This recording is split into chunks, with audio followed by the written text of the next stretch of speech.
Break के बाद एक बार फिर बढ़ते हैं अगली खबर की ओर। महाराष्ट्र विधानसभा में आज एकनाथ शिंदे सरकार ने फ्लोर टेस्ट पास कर लिया है। वोटिंग के दौरान शिंदे बीजेपी गुट के पक्ष में 164 वोट पड़े, जबकि विपक्ष में 99 वोट आए। वहीं सरकार के शक्ति प्रदर्शन में पास होने के बाद आज एनसीपी नेता अजीत पवार को महाराष्ट्र विधानसभा में नेता प्रतिपक्ष चुना गया। एनसीपी विधायक दल के नेता जयंत पाटिल ने अजीत पवार के नाम का प्रस्ताव रखा था, जिसे विधानसभा ने मंजूरी दे दी। इससे पहले महाराष्ट्र के पूर्व डिप्टी सीएम अजीत पवार ने मौजूदा डिप्टी सीएम देवेंद्र फडणवीस पर विधानसभा में भाषण के दौरान जमकर निशाना साधा। उन्होंने कहा कि देवेंद्र फडणवीस के भाषण में पहले जैसा जोश नहीं दिखाई पड़ता। अजीत पवार ने देवेंद्र फडणवीस पर निशाना साधते हुए फडणवीस महाराष्ट्र के एक ऐसे नेता हैं जिन्होंने 2.5 साल में 3 पदों पर काम किया। पहले वो सीएम बने, फिर राज्य के विरोधी दल के नेता और अब डिप्टी सीएम के रूप में कामकाज कर रही हैं।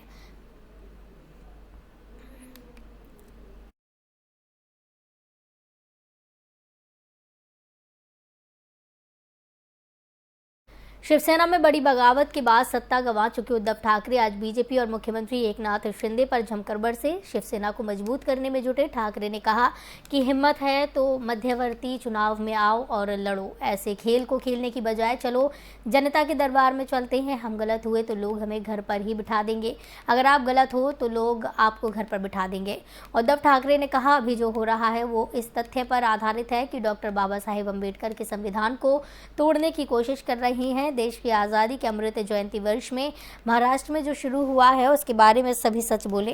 विधानसभा का मनमाना आचरण संविधान का अपमान है। उन्होंने पार्टी के जिला अध्यक्षों से कहा कि लड़ना है तो मेरे साथ रहिए। पूर्व मुख्यमंत्री उद्धव ठाकरे ने आरोप लगाया कि शिवसेना को खत्म करने का प्रयास किया गया।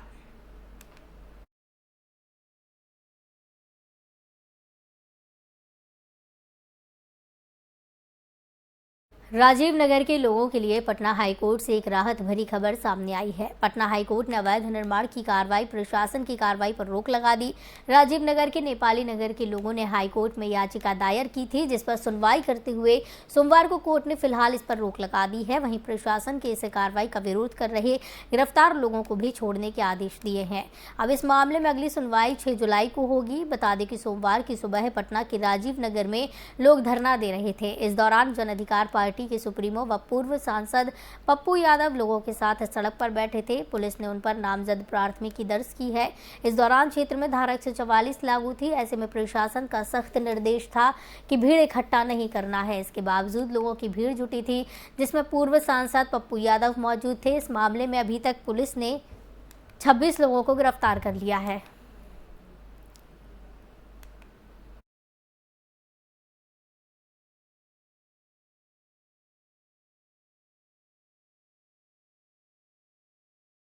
महाराष्ट्र में एकनाथ शिंदे की सरकार ने विधानसभा में फ्लोर टेस्ट को पार कर लिया है, यानी कि सरकार बहुमत साबित करने में सफल रही है। विधानसभा में 164 एमएलए ने एकनाथ शिंदे का समर्थन किया। स्पीकर का वोट काउंट नहीं किया गया, नहीं तो वोट का यह आंकड़ा 165 हो जाता। वहीं विरोध में हुई वोटिंग में 99 वोट पड़े, यानी कि एमवीए के समर्थन में गए हैं। बता दें, विधानसभा में वोट देते हुए कांग्रेस विधायक कैलाश गोरंट्याल ने कहा कि राजनीति में पहले साम दाम दंड भेद जरूरी था, लेकिन अब ईडी, सीबीआई और गवर्नर जरूरी है। इस पर शिंदे गुट ने ऐतराज जताया।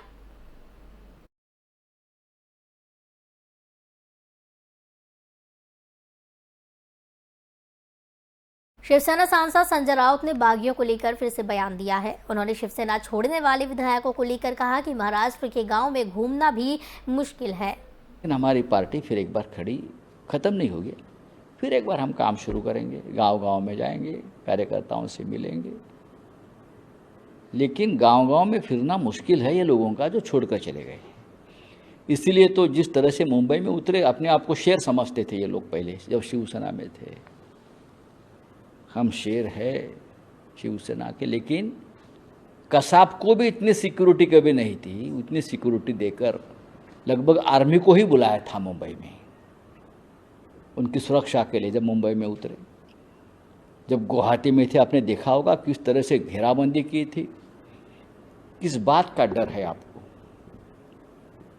आपका मन भी आपको सता रहा है कि आपने बहुत बड़ा अपराध किया है और आपको लोगों से भी भय है। इतना ही मैं कहूँगा। देखिए, विश्वास हमारे लोगों के ऊपर हमने कभी अविश्वास नहीं। शहरों के नाम बदलने की राजनीति फिर से तेज हो गई है। बीजेपी ने हैदराबाद में राष्ट्रीय कार्यकारिणी की बैठक की, जिसमें हैदराबाद को भाग्यनगर कह के संबोधित किया, जिसको लेकर कांग्रेस ने बीजेपी पर हमला बोला है। उन्होंने क्या कुछ कहा, आइए सुनिए। हैरान कर देने वाली बात यह है कि उन दो में से एक, जिसका नाम तालिब है, भारतीय जनता पार्टी का ऑफिस बेरर है, उनके माइनॉरिटी मोर्चा का आईटी प्रमुख है। और ये हफ्ते भर में 10 दिन में ये दूसरी घटना, उदयपुर की घटना, रियाज अतारी सरेआम भारतीय जनता पार्टी का सदस्य है, उसको भारतीय जनता पार्टी का अंगवस्त्रम पहनाते हुए की फोटोग्राफ्स हम सब ने कल जारी की थी। आज जम्मू कश्मीर में एक ऐसा आदमी, आतंकी, जिसने अमरनाथ यात्रियों पर हमला बनाने की साजिश रची थी, वो भारतीय जनता पार्टी का ऑफिस बेरर निकला। ये एक के बाद एक बार बार यह उदाहरण सामने आ रहे हैं। ये सहयोग है, प्रयोग है, ये है क्या? हैदराबाद का नाम बदलना चाहते हैं, बदल लीजिए, पहले बीजेपी का नाम बदलिए। भारत जलाओ पार्टी है, पहले अपना नामकरण संस्कार कर दें, उसके बाद शहरों के नाम बदलने दें।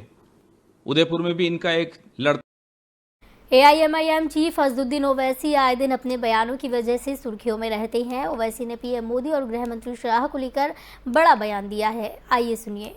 याद रखो, डरना है तो ना असदुद्दीन ओवैसी से डरना, ना शिवराज मुख्यमंत्री से डरना, ना होम मिनिस्टर मिश्रा से डरना, ना मोदी से डरना।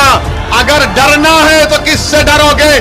जिसने जमीन और आसमान को बनाया है, उससे डरो और अपने हिम्मत और हौसले को बुलंद रखो। जब तुम डर अपने दिलों से निकाल दोगे और अल्लाह का खौफ। अपनी सरकार के दूसरे कार्यकाल के 100 दिन पूरे होने पर मुख्यमंत्री योगी आदित्यनाथ ने प्रेस कॉन्फ्रेंस कर सरकार की उपलब्धियों को जनता के सामने रखा।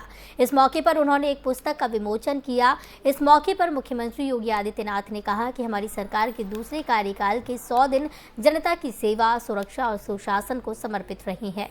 आगे उन्होंने क्या कुछ कहा, आइए सुनते हैं। विगत 5 वर्ष के अंदर प्रदेश के अंदर कानून का राज स्थापित हो, इस दिशा में जो प्रयास किए देश के अंदर, उसका एक विश्वास के रूप में बदला। उत्तर प्रदेश के परसेप्शन के बारे में आम जनमानस के मन में एक विश्वास पैदा हुआ। उत्तर प्रदेश के बारे में लोगों की धारणाएं बदली और उसका परिणाम था कि यहां पे निवेश की अनेक संभावनाओं ने आगे बढ़ करके प्रदेश के विकास को एक नई ऊंचाइयां देना भी प्रारंभ किया। निवेश की इन संभावनाओं ने प्रदेश में रोजगार के सृजन की संभावनाओं को भी आगे बढ़ाया। अपराध और अपराधियों के प्रति जीरो टॉलरेंस की सरकार की नीति प्रभावी ढंग से प्रदेश के अंदर क्रियान्वित हुई और इन 100 दिनों में भी प्रदेश के अंदर हमारी सरकार ने 844 करोड़ रुपए की माफियाओं की और पेशेवर अपराधियों की संपत्ति को जब्त करके अपनी उस प्रतिबद्धता को एक बार फिर से सबके सामने प्रस्तुत किया है। अगर मैं देखूं तो अब तक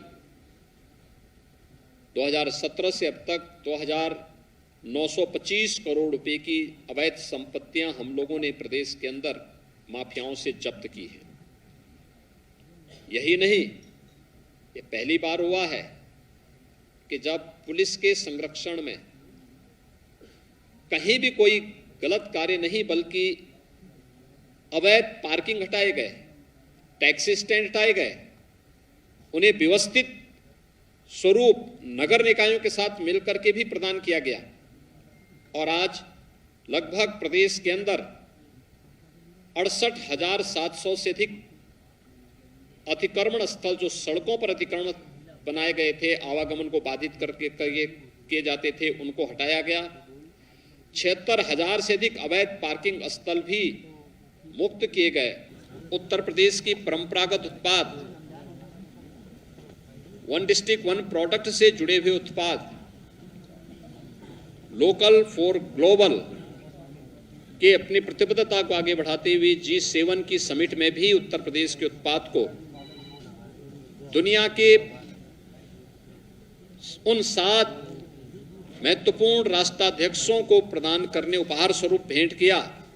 तो उत्तर प्रदेश के वैश्विक यानी उत्पाद को वैश्विक पहचान देने के क्रम में आदरणीय प्रधानमंत्री जी का आशीर्वाद है। मैं इसके लिए उत्तर प्रदेश की जनता की ओर से उनका हृदय से आभार व्यक्त करता हूं और इस अवसर पर मैं एक बार फिर से अपने पूरे मंत्रिमंडलीय सहयोगियों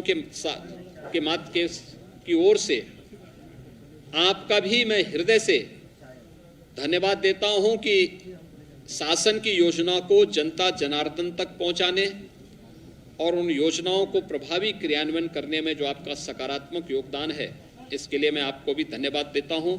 मैं एक बार फिर से पूरे प्रदेश वासियों को 100 दिन के इस कार्यकाल की हृदय से बधाई और शुभकामनाएं देते हुए विश्वास के साथ कह सकता हूं कि आगामी लक्ष्यों को भी हमारे सभी सहयोगी समयबद्ध ढंग से प्राप्त करने में सफल होंगे।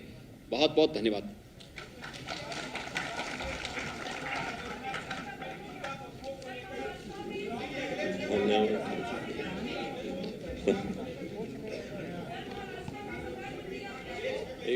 महाराष्ट्र के अंदर भारतीय जनता पार्टी गठबंधन की सरकार बनी है।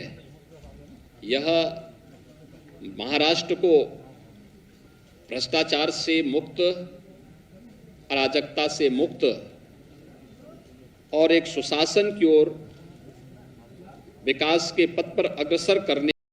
इस बुलेटिन में फिलहाल इतना ही। मुझे दीजिए इजाजत। नमस्कार।